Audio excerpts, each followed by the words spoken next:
తాజా 30 అమెరికాలో చంద్రబాబుపై కొందరు వ్యక్తులు చేసిన కంప్లైంట్ ఆంధ్రప్రదేశ్లో సంచలనం కలిగిస్తోంది. ఎర్రచందన స్మగ్లింగ్ సంబంధించి 25 మందిని చంద్రబాబు చంపించేశారని కొందరు ఇర్వింగ్ సిటీ మేయర్కు కంప్లైంట్ చేశారు.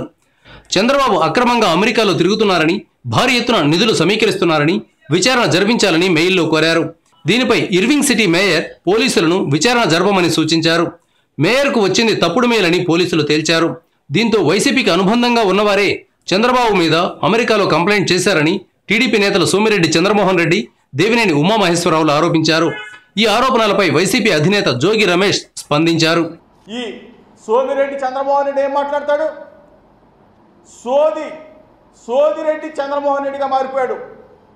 ఈ రోజున రైతులు పడుతున్న బాధల్ని, రైతుల సమస్యల్ని, రైతులకి గిట్టుబాటు ధరలు లేక నానా అవస్థలు పడుతూ ఉంటే వాళ్ళ దృష్టి మరల్చడానికి, రాష్ట్ర ప్రజల దృష్టి మరల్చడానికి వ్యవసాయ మంత్రిగా ఉన్నావు. సిగ్గులేదా నీకు?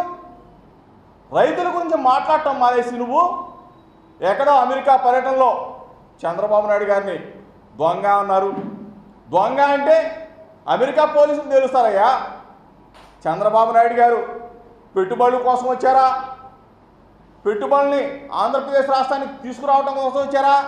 లేకపోతే ఆంధ్రప్రదేశ్లో దోచుకున్న సొమ్ముని అమెరికాలో పెట్టడానికి వచ్చారా అనేది అమెరికా పోలీసులు ఇన్వెస్టిగేషన్లో తేలుతుంది.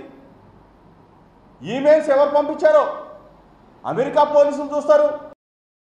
Thank you viewers. ఈ వీడియో మీకు నచ్చితే లైక్ బటన్ టచ్ చేయండి. తాజా 30 ఛానల్కు సబ్స్క్రైబ్ చేయండి. మీ మిత్రులకు షేర్ చేయండి.